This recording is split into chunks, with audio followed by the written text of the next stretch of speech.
অনেক সময় দেখবেন আপনি যাকে বেশি ভালোবাসবেন সে আপনার থেকে তাড়াতাড়ি দূরে সরে যায়।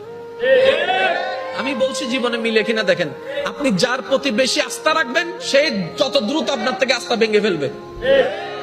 আপনি যার প্রতি বেশি ডিপেন্ডেন্ট হবেন সে বেশি আপনাকে ধোঁকা দিবে।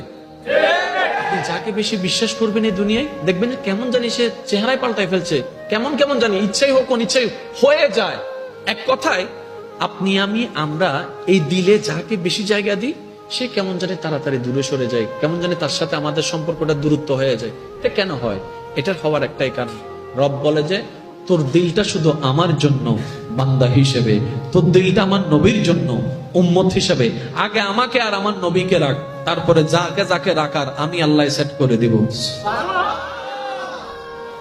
আমরা যখন ওই সিস্টেমটা না মেনে ডাইরেক্ট দুনিয়ার দিকে চলে যাই, ওই দুনিয়াটাই আমাদের কষ্টের কারণ হয়। তারপর আমরা একটা ডায়লগ মারি, এই দুনিয়াতে বিশ্বাসী মানুষ নাই, এই দুনিয়াতে বিশ্বাস করলে ফিটে চুরি খাইতে হয়, এই দুনিয়াতে এমন করলে সব। এই অপছন্দ করা মানুষের কথায় কিংবা কাজে আমাদের দিলে মাঝে মধ্যে একটু আঘাত লাগে না?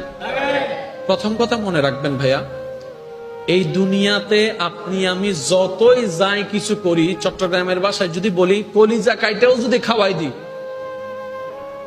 খাওয়ার পরে বলবে যে লবণ কম হয়েছে। কলিজা খাওয়াইছেন এটাতে বলবে না, ওই লবণ কম হয়েছে এটা ঠিকই বলবে।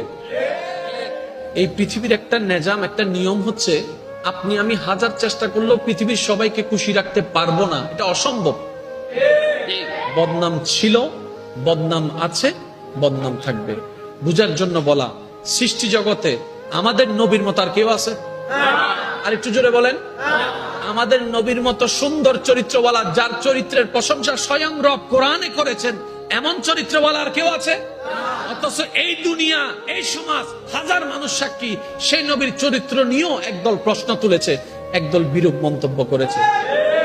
তাহলে যেই দল, যেই জায়গায়, যেই দেশে, যেই পৃথিবীতে, যেই কালচারে নবী রাহমাতুল লিল আলামিনের মতো একজন আল্লাহর নবীর চরিত্রকে পর্যন্ত কথা বলতে মানুষ দ্বিধা করছে না, সে জায়গায় আপনি আমি আর কে?